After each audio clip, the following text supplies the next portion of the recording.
Bom dia, crianças! Tudo bem com vocês? Espero que sim, hein? E hoje, dia 25 do mês de junho do ano de 2021, uma sexta-feira. Nessa aula de hoje, iremos explorar a palavra fogueira. Mas antes disso, vamos dançar junto com a tia uma música Pula Fogueira? Vamos lá?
Vocês gostam de dançar?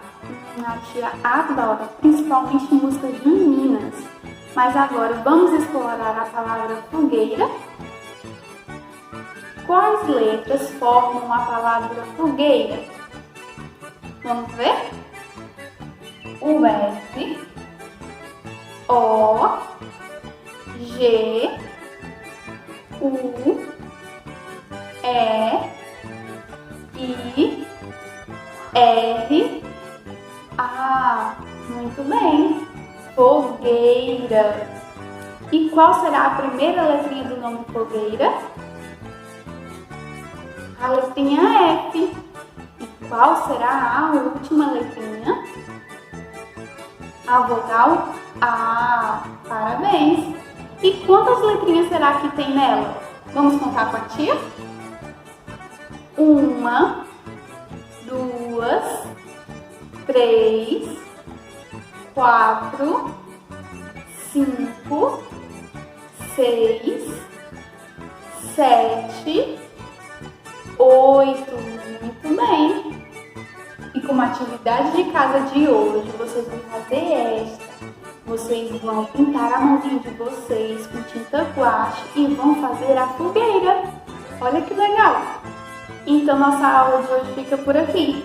Então, tchau, um beijo, um grande abraço, um bom final de semana e se cuidem. Tchau!